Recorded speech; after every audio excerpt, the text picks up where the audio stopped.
오늘은 제단과 기름이라는 제목으로 출애굽기 27장 1절부터 10절 그리고 20절부터 21절 함께 읽도록 하겠습니다. 화면을 따라 함께 봉독합니다. 너는 조각목으로 길이가 5규빗, 너비가 5규빗의 제단을 만들되 네모 반듯하게 하며 높이는 3규빗으로 하고 그 네 모퉁이 위에 뿔을 만들되 그 뿔이 그것에 이어지게 하고 그 제단을 노수로 싸고 재를 담는 통과 부삽과 대야와 고기 갈고리와 불 옮기는 그릇을 만들되 제단의 그릇을 다 노수로 만들지며 제단을 위하여 노수로 그물을 만들고 그 위 네 모퉁이에 놋고리 넷을 만들고 그물은 제단 주위 가장자리 아래 곧 제단 절반에 오르게 할지며 또 그 제단을 위하여 채를 만들되 조각목으로 만들고 노수로 쌀지며 제단 양쪽 고리에 그 채를 꿰어 제단을 매게 할지며 제단은 널판으로 속이 비게 만들되 산에서 내게 보인 대로 그들이 만들게 하라.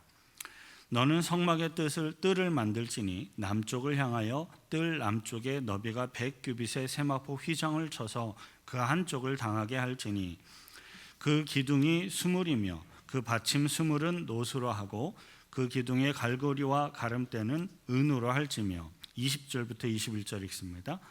너는 또 이스라엘 자손에게 명령하여 감나무로 짠 순수한 기름을 등불을 위하여 내게로 가져오게 하고 끊이지 않게 등불을 켜되 아론과 그의 아들들로 회막 안 증거계 앞 회장 밖에서 저녁부터 아침까지 항상 여호와 앞에 그 등불을 보살피게 하라. 이는 이스라엘 자손이 대대로 지킬 규례이니라. 아멘.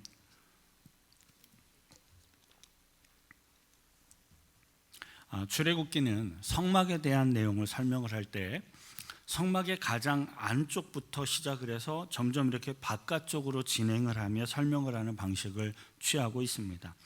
우리들은 가장 먼저 지성소와 그 안에 있는 언약궤 그리고 언약궤의 뚜껑처럼 만들어진 덮개 위에 위치한 속죄소를 살펴보았습니다. 그 다음으로 우리들은 이제 지성소에서 밖으로 나와 있는 그 성소에 배치되어 있는 떡상, 등대, 촛대의 의미들을 살펴보았습니다. 그리고 성소를 구성하고 있는 이 성소의 기둥들과 각종 널판들 그리고 천으로 되어진 덮개들을 가죽으로 된 덮개들을 살펴보면서 성소들을 통해서 보여주고 있는 하나님의 뜻 그리고 하나님의 마음을 함께 배우며 묵상을 하였습니다. 그런데 지금까지 우리들이 함께 살펴보았던 제일 안쪽에 있는 지성소와 그리고 그 다음 칸에 있는 성소는 항상 철저하게 성결함으로 준비된 제사장들에게만 허용된 공간이었습니다. 지성소와 성소는 평범했던 보통의 이스라엘 백성들은 아예 들어갈 수가 없는 것이었고 심지어 잠시라도 훔쳐보는 것조차 허용되지 않았을 만큼 철저하게 가리워진 곳이었습니다. 하지만 평범한 보통의 이스라엘 백성들도 이렇게 쉽게 들어가서 하나님께 예배하며 기도할 수 있는 장소가 있었는데요. 성경은 그러한 장소를 성소의 뜰, 성소의 마당이라고 소개하고 있습니다. 저와 여러분들은 성경이 보여주고 있는 이 성소의 뜰을 통해서 하나님께로 나아가는 우리 믿음의 백성들에게, 주의 백성들에게 필요한 것이 무엇인지를 함께 배우며 묵상하며 따르게 되시길 축원드립니다. 출애굽기 27장 9절부터 10절 그리고 18절부터 19절 함께 읽겠습니다. 너는 성막의 뜰을 만들지니 남쪽을 향하여 뜰 남쪽에 너비가 100규빗의 세마포 휘장을 쳐서 그 한쪽을 당하게 할지니 그 기둥이 수물이며 그 받침 수물은 노수로 하고 그 기둥의 갈고리와 가름대는 은으로 할지며 18절입니다. 뜰의 길이는 100규빗이요 너비는 50규빗이요 세마포 휘장의 높이는 5규빗이요 그 받침은 노시며 성막에서 쓰는 모든 기구와 그 말뚝과 뜰의 포장 말뚝을 다 노수로 할지니라. 아멘. 하나님께서는 평범한 보통의 이스라엘 백성들이 하나님께로 들어와서 하나님을 만나고 또 하나님을 경배하고 그들이 또 주님 앞에 기도할 수 있는 곳으로 구별된 곳으로서 성막의 뜰을 만들도록 하셨습니다. 성막의 뜰도 역시 조각목으로 만들어진 나무에 그 다음에 놋을 덮어서 기둥들을 만들게 하셨고 또 그 기둥들을 빙 둘러가면서 세마포로 다 가리워서 마치 울타리처럼 벽을 세워서 구별하도록 하였습니다. 그림을 보시면 훨씬 이해가 쉬울 것 같습니다. 전체도 한번 보여주시죠. 바깥의 테두리의 기둥들과 하얀색 천으로 울타리처럼 쳐져 있는 이곳이 성막의 제일 바깥쪽에 있는 울타리처럼 쳐진 그곳이고요. 그 안쪽에 있는 흙 바닥으로 되어져 있는 전체적인 이 앞쪽의 뜰, 그리고 성소를 제외한 옆마당, 뒷마당까지도 뜰이라고 할 수 있을 것입니다. 그런데 보통 성소, 성막의 뜰이라고 하면 성소 앞쪽에 있는 이 마당 부분을 뜰이라고 그렇게 이야기합니다. 이렇게 만들어진 성막의 규모는 오늘날의 학교, 작은 학교에 있는 작은 운동장 정도의 크기를 생각하시면 좋을 것 같습니다. 성막은 분명히 수만 명이 들어갈 만큼 거대한 규모는 아니었습니다. 그렇다고 해서 보통의 가정집 뒷마당처럼 너무 작거나 혹은 아담한 크기도 전혀 아니었습니다.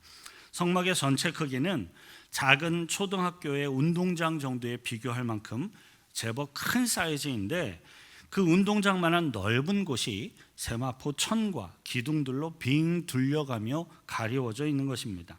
그런데 특이한 점은요, 이 성막의 뜰이 이렇게 넓은데도, 운동장 정도의 사이즈니까 굉장히 넓은데도 불구하고 사람들이 성막으로 들어가고 나갈 수 있는 출입구가 오직 성막의 동쪽에 단 하나만 만들어져 있다는 사실입니다.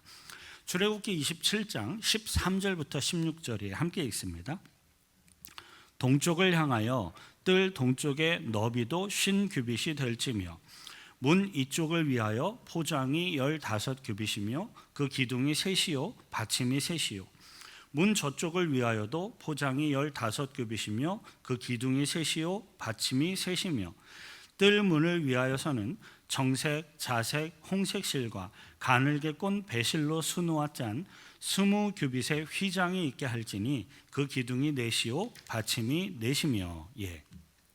이렇게 성막의 동쪽에 단 하나만 만들어져 있는 출입구는 성소의 입구에 사용된 휘장, 그러니까 성소, 제사장들이 들어가는 성소의 입구를 가리고 있는 그 휘장과 동일하게 청색, 자색, 홍색 그리고 가늘게 꼰 배실로 일일이 수놓아 짜서 만들어진 그러한 것이었습니다. 그리고 더욱더 특이한 점은요, 성막으로 들어가는 출입구가 성막 전체의 규모에 비해서 매우 크고 넓게 제작되어졌다라는 점입니다. 본문 13절을 보면 성막 동편의 총 길이가 50규빗으로 대략 한 23m, 25m 요 정도가 될 것으로 추정합니다. 그런데 본문 16절을 보면 성막 동편에 있는 출입구의 총 길이가 20규빗이라고 해요. 전체 길이가 25규빗인데 그 중에 문만 20규빗이에요. 약 50규빗 중에 20규빗으로 오늘날 미터로 환산하면 대략 한 10m 정도, 이 정도가 될 것으로 추정을 합니다. 문치고 굉장히 넓은 문이죠. 성막의 규모에 비한다면. 성경이 기록하고 있는 이러한 성막의 구조와 모습은 우리들이 하나님께로 나아갈 수 있는 구원의 길에 대한 상징적이고 영적인 몇 가지의 교훈들을 우리들에게 이야기해 주고 있습니다. 첫째로 성막에 들어갈 수 있는 출입구는 단 하나뿐인데 그 문은 제사장이 들어가는 그 성소의 문처럼 똑같이 청색, 자색, 홍색 그리고 가늘게 꼰 배실로 수놓아서 만들어졌습니다. 성막의 문은 이스라엘 백성들이 하나님을 만나고 또 하나님을 예배하며 하나님께 기도하기 위해서 반드시 그 문을 통과해야만 하는 유일한 문이었습니다. 청색은요, 일반적으로 하늘을 상징하는 색으로 하늘의 영광을 품으신 하나님을 상징합니다. 자색은 고대 시대에 만들어내기가 어려웠던 색상이라고 일찍이 말씀을 드렸는데요, 비싸고 귀한 것이었기에 왕들과 귀족들이 주로 사용하던 색상이었습니다. 따라서 자색은 일반적으로 부 존귀를 상징하는 색상으로 천지 만물을 다 소유하고 또 주관하고 계시는 하나님의 존귀함을 상징하는 색입니다. 홍색, 붉은색은 생명의 피를 상징하는 것으로 피 흘림의 속죄를 통하여서 성결케 되어야만 거룩하신 하나님 앞에 나아갈 수 있음을 상징하고 있습니다. 그리고 가늘게 꼰 배실은 흰색으로서 하나님의 거룩함과 의로움을 상징하고 있습니다. 이러한 성막의 문은, 굉장히 화려한 성막의 문은 유일한 구원의 길인 예수 그리스도의 십자가 구원의 복음을 예표하며 증거하고 있는 것입니다. 이스라엘 백성들이 단 하나밖에 없는 유일한 성소의 문을 통과하여서 하나님께로 나아갔던 것처럼 이 세상의 모든 사람들은 유일한 구원의 문인 예수 그리스도의 구속하심을 믿음으로써 천국에 나아갈 수 있는 것입니다. 요한복음 14장 6절 함께 읽겠습니다. 예수께서 이르시되 내가 곧 길이요 진리요 생명이니 나로 말미암지 않고는 아버지께로 올 자가 없느니라. 저와 여러분들은 유일한 구원의 길 되신 예수 그리스도의 십자가 복음을 믿음으로써 영원한 천국에 들어가는 천국 백성들이 되시길 축원드립니다. 두 번째로 성막의 문은 굉장히 크고 넓어서 누구든지 원하기만 하면, 그리고 합당하게 들어갈 수 있는 사람이라면 누구든지 쉽게 들어갈 수 있었습니다. 예수 그리스도의 십자가 복음을 마음으로 믿고 입으로 사람들 앞에서 시인하면 누구든지 진실되게 하나님 앞에 나오면 다 죄의 용서를 받고 천국에 들어가는 천국 백성이 될 수 있습니다. 이 세상에 존재하는 모든 사람들을 향하여서 예수 그리스도를 통한 구원의 문, 은혜의 문이 활짝 굉장히 넓게 열려져 있는 것입니다. 그런데 그렇게 넓고 큰 문이 있는데도 불구하고 이 문을 통과해서 들어가는 것이 아니라 다른 곳으로 들어가려고 하는 사람들이 있다면 그 사람들은 강도인 것입니다. 요한복음 10장에서는 다음처럼 얘기해요. 1절부터 3절 함께 읽습니다. 내가 진실로 진실로 너희에게 이르노니 문을 통하여 양의 우리에 들어가지 아니하고 다른 데로 넘어가는 자는 절도며 강도요 문으로 들어가는 이는 양의 목자라. 문지기는 그를 위하여 문을 열고 양은 그의 음성을 듣나니 그가 자기 양의 이름을 각각 불러 인도하여 내느니라. 사실 성경에 기록되어 있는 성막이나 이 세상에, 우리들의 세상에 존재하고 있는 교회 건물에는요, 강도처럼 도둑처럼 합당하지 못한 사람들이 들어오기도 하고 나가기도 하는 것이 사실상 가능할 것입니다. 하지만 불꽃 같은 눈동자로 우리 모든 사람들의 심령을 다 꿰뚫어 보시는 능력의 하나님이 친히 다스리고 계시는 천국에는 합당치 못한 자들이 결코 들어갈 수가 없습니다. 심지어 성경에 기록되어 있는 이 구약 성경의 성막조차도요, 이 하나밖에 없는 유일한 문을 통과해서 들어가는 자들에게만 하나님을 예배하며 기도할 수 있는 기회가 허락되었습니다. 왜냐하면 성막의 문을 통과하는 모든 자들에게는 반드시 필수적으로 거쳐야 하는 그 다음에 관문이 또 준비하고 있었기 때문에 그래요. 그것이 바로 오늘 저와 여러분들이 중심적으로 살펴보고자 하는 제단에 대한 내용입니다. 오늘의 본문 1절부터 2절 함께 읽습니다. 너는 조각목으로 길이가 5규빗, 너비가 5규빗의 제단을 만들되 네모 반듯하게 하며 높이는 3규빗으로 하고 그 네 모퉁이 위에 뿔을 만들되 그 뿔이 그것에 이어지게 하고 그 제단을 노수로 싸고. 온통 하얗게 만들어진 그 테두리 중에 문만큼은 굉장히 화려합니다. 그 성막의 문을 통하여, 이 휘장을 통하여 성막의 뜰에 들어가서 이 성막의 뜰에 들어오게 된 이스라엘 백성들 중에 성인 남자라면 누구나 다 거쳐야 하는 필수적인 관문이 바로 제단이었습니다. 왜냐하면 이 제단은 이 성막, 성소의 이유와 목적이라고 이야기할 수 있을 만큼 가장 중요한 기능과 필수적인 역할을 하는 것이기 때문에 그래요. 화면에 그림이 준비되어 있는데요. 하나 보여주시죠. 성막의 뜰을 통과해서 들어가게 되면 이 제단, 번제단이 가장 먼저 보이게 됩니다. 그 다음 그림도 보여주시면 이 번제단의 구체적인 모양들을 성경의 묘사에 따라 상상으로 만들어 보면 대략 이러한 모양일 것이라고 추정이 됩니다. 그리고 그물이라고 하는 그 부분은 저렇게 격자로 되어진 동으로 만들어진 그 부분을 그물이라고 표현을 하고 있는 것이고요. 제단이 이렇게 가로 세로로 각 한쪽 면이 약 2.5m 정도 될 것으로 추정하고요. 높이는 약 1m가 조금 넘고 불을 피워서 제물을 태울 수 있도록 만들어진 꽤 큼직한 사이즈의 어떤 화로와도 같은 것이었습니다. 하나님을 만나고 예배하기 위해 나온 모든 이스라엘 백성들 중에 성인 남자라면 누구나 다 가장 먼저 자신의 죄의 문제를 대속받고 그 죄를 용서받아야만 하나님 앞에 나아갈 수가 있었습니다. 왜냐하면 죄를 가진 상태에서는 거룩하신 하나님 앞에 나아가는 것이 아예 불가능하기 때문에 그래요. 레위기 4장 13절부터 20절 조금 길지라도 화면을 따라 다 같이 함께 읽겠습니다.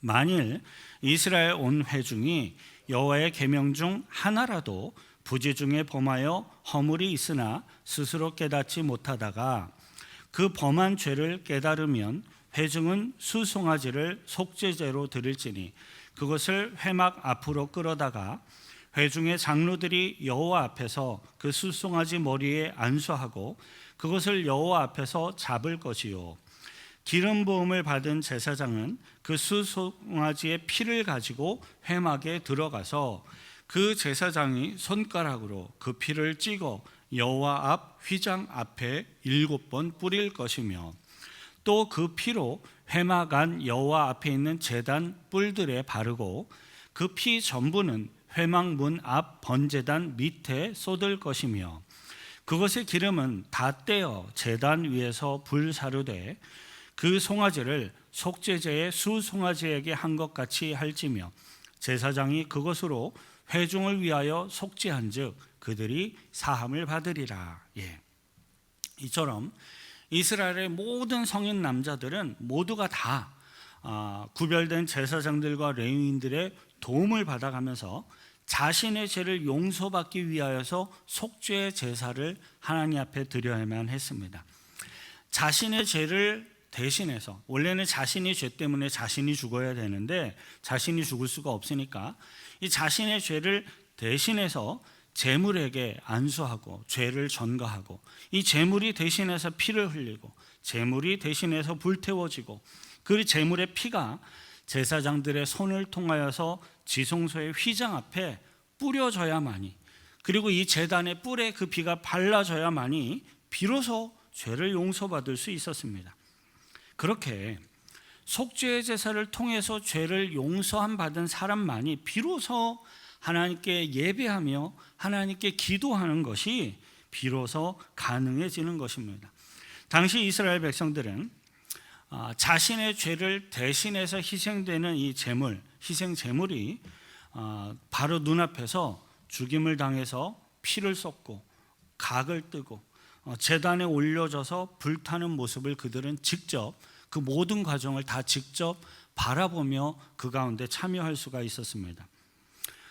자신의 죄 때문에 모든 피를 보는 앞에서 다 쏟고 각이 떠지고 불에 타들어가고 있는 이러한 재물을 바라보면서 그들은 하나님 앞에서 범죄하는 것이 얼마나 두렵고 또 하나님의 무서운 심판을 불러오는 것인지를 눈앞에서 체험하며 실감하였을 것입니다.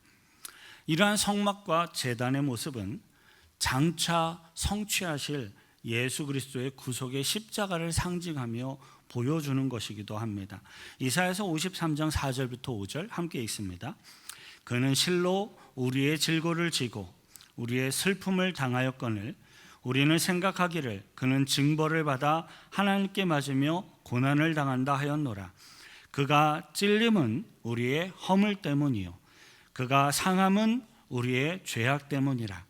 그가 징계를 받음으로 우리는 평화를 누리고 그가 채찍에 맞음으로 우리는 나음을 받았도다. 아멘.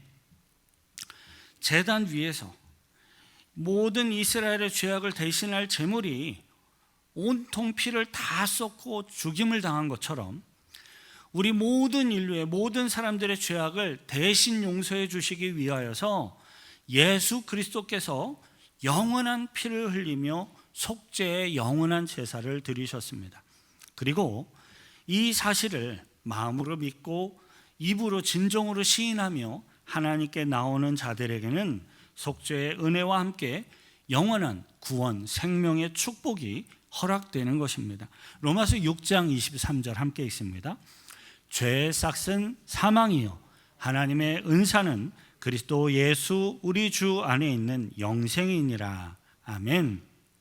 저와 여러분들은 죄의 싹신 사망의 심판에 처하는 자들이 아니라 예수 그리스도 안에서 영생을 누리고 천국 백성들이 되시길 축원드립니다. 이스라엘 백성들이 이렇게 성막의 뜰에 들어서자마자 거쳐야 하는 필수적인 관문이었던 이 제단은 실제적으로 죄를 사함받을 수 있는 유일한 수단이었고, 실제적으로 이스라엘 백성들이 하나님께로 나아갈 수 있는 유일한 방법이었습니다. 예수 그리스도의 십자가 복음을 통하여서 영원한 속죄의 제사에 믿음으로 참여하는 것이, 그것만이 거룩하신 하나님께로 나아간 유일한 방법인 것입니다. 이러한 영적인 진리에 대해서 히브리서 기자가 다음과 같이 선언했어요.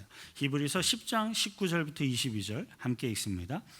그러므로 형제들아, 우리가 예수의 피를 힘입어 성소에 들어갈 담력을 얻었나니 그 길은 우리를 위하여 휘장 가운데로 열어놓으신 새로운 살 길이요 휘장은 곧 그의 육체니라. 또 하나님의 집 다스리는 큰 제사장이 계심에 우리가 마음의 뿌림을 받아 악한 양심으로부터 벗어나고 몸은 맑은 물로 씻음을 받았으니 참 마음과 온전한 믿음으로 하나님께 나아가자. 아멘. 예수 그리스도를 통해서 하나님께 나아갈 수 있는 은혜와 담력을 얻었습니다. 우리들은 그 은혜를 입은 자들입니다. 저와 여러분들은 예수 그리스도의 보혈의 대속에 공로에 힘입어 하나님께 나아갈 수 있는, 성소에 들어갈 수 있는 큰 은혜, 담력을 얻은 줄 믿습니다. 그리고 구속의 은혜를 받고 하나님을 섬기는 주의 백성들은 참 마음과 온전한 믿음으로 하나님께 나아가는 것이, 그러한 행동이, 그러한 믿음의 모습이 필요한 것입니다. 그것이 바로 우리 믿음의 백성들이 우리들의 삶을 통해, 믿음의 삶을 통해 하나님께 예배하는 산 제사입니다. 이스라엘 백성들은 이러한 어떤 속죄에 대한 믿음, 그리고 또 하나님을 향한 경배의 믿음을 그들의 눈에 보여지는 실질적인 어떠한 예물을 드림으로써 그들의 믿음을 고백하며 경배하도록 훈련을 하였습니다. 그 내용이 본문 20절부터 21절에 함께 있습니다. 너는 또 이스라엘 자손에게 명령하여 감나무로 짠 순수한 기름을 등불을 위하여 내게로 가져오게 하고 끊이지 않게 등불을 켜되 아론과 그의 아들들로 회막 안 증거계 앞 휘장 밖에서 저녁부터 아침까지 항상 여호와 앞에 그 등불을 보살피게 하라. 이는 이스라엘 자손이 대대로 지킬 규례이니라. 이스라엘 백성들은 자신의 죄를 대속하시고 구원하시는 그 하나님 앞에 믿음으로 상징적인 예물을 드렸습니다. 그 예물이 바로 감람으로 짠 순수한 기름이었습니다. 흔히 우리들이 이야기하는 감람유, 순수한 감람유입니다.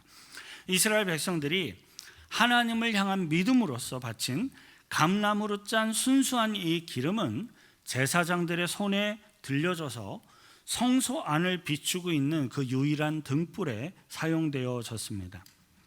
만군의 여호와 하나님이 이스라엘 백성들을 만나고 교제하며 인도하시는 성막, 그 성막은 그 하나님을 향한 모든 이스라엘 백성들의 믿음의 표현이고 증표인 순수한 감람유로 항상 그 성막 안이 불을 밝히고 있었던 것입니다. 이러한 성막의 모습과 구조와 기능들은요, 오늘날 우리 모든 믿음의 백성들에게 귀중한 영적인 교훈을 가르쳐주고 있습니다. 사랑하는 성도 여러분, 우리 자신들의 죄악과 연약함을 하나님께 고백하고 또 겸손히 나아가 회개하며 대속 용서함 받는 구속의 은혜를 구하는 것이 우리 성도들이 가져야 할 믿음의 모습이라는 사실을 기억하시길 바랍니다. 그리고 그러한 성도들이 모여진 예수께서 세우신 거룩한 교회는 그러한 성도들의 순전한 믿음 위에 성령의 불이 임하셔서 세상 가운데 예수 그리스도의 구원의 빛을 밝히며 증거하는 곳임을 굳게 믿습니다. 마치 성소의 제단에서 속죄의 제사를 드리고 거룩함을 입은 주의 백성들이 하나님을 향한 믿음의 증표로서 감람으로 짠 순수한 기름을 들여서 성소 안을 환하게 밝혔던 것처럼 저와 여러분들은 예수 그리스도의 십자가 복음 앞에 나아가 속죄의 제사를 드리고 우리들의 믿음의 삶을 통하여서 그리스도의 구원의 빛을, 복음의 빛을 세상 가운데 증거하며 밝히시기를 바랍니다. 간절히 바라고 소망하기는 저와 여러분들이 영생을 소유하며 복음을 능력 있게 증거하는 저와 여러분들이 거룩한 교회가 되시길 축원드립니다. 이를 위해 우리 같이 함께 기도하십시다.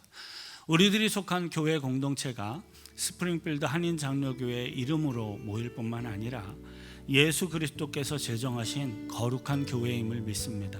근데 이 거룩한 교회에 합당한 구성원들의 모습을 갖기를 소망합니다. 그리스도의 구속의 은혜에 감사할 줄 알고 나의 정말로 삶을 통하여 감람으로 짠 순수한 기름을 바치듯이 나의 믿음의 삶을 통하여 주님 앞에 믿음의 예물을 드리고 우리들의 삶을 통하여 그리스도의 빛을 밝히는 주의 자녀들로 살게 해달라고 같이 함께 기도하겠습니다.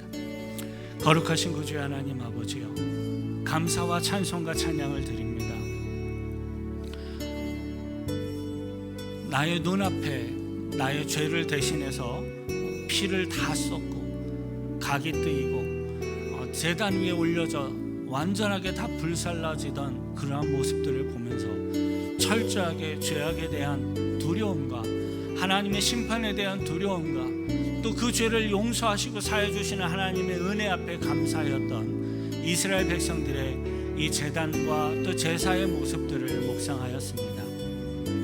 이러한 제사의 모습을 통하여 우리들 가운데 찾아오신 예수님을 또한 믿습니다. 온 인류의 모든 사람들의 죄를 대속하시기 위하여서 친히 십자가에 못 박혀 죽으셨고 모든 피를 다 쏟으셨고 채찍에 맞으시고 온갖 수욕과 모욕을 다 당하시며 죽음으로써 우리들의 죄값을 담당하신 주님의 은혜 앞에 감사와 찬양을 드립니다. 또 하나님의 아들로서 성령의 권세와 능력으로서 부활하시고 하늘에 승천하시며 우리들에게 그러한 동일한 부활의 능력과 하늘나라에 들어갈 권세와 능력까지도 허락하신 주님의 은혜 앞에 감사와 찬양을 드립니다. 우리들의 삶 속에 그리스도의 빛을 밝히게 하시고 감람유로 짠 순수한 기름으로 성소의 빛을 비추었듯이 우리들을 바라보고 있는 세상의 모든 이들을 향하여 그리스도의 빛을 밝히며 하나님의 빛을 밝히며 구원의 길로 영생의 길로 천국의 길로 인도할 수 있는 우리들이 되도록 사용하시고 영광 거두어 주옵소서. 하나님 아버지, 아주 오랜 세월 전부터 우리들을 향한 구원의 계획과 하나님의 뜻을 작정하셨고 성취하신 하나님께 경배와 찬양을 드립니다. 인간들의 모든 죄를 대신해서 죽임을 당하신 예수 그리스도의 구속하심을 찬양합니다. 이제는 영원한 대제사장 되시는 이 예수 그리스도를 통하여서 우리 모든 믿음의 백성들이 감사와 경배로 하나님께 나아갈 수 있도록 구원의 길을 열어주셨고 하나님께 나아갈 수 있는 영생의 길을 열어주셨음을 또한 알고 믿습니다. 이 구원과 생명의 복음이 우리들을 통하여 세상 가운데 증거되게 하시고 열매 맺도록 하셔서 하나님 홀로 영광받아 주옵소서. 우리를 구원하신 예수 그리스도의 이름으로 기도하옵나이다. 아멘. 우리들을 통하여 구원의 빛을 밝히셨고 세상 가운데 밝히실 주님 앞에 큰 박수로 영광 돌려드리겠습니다.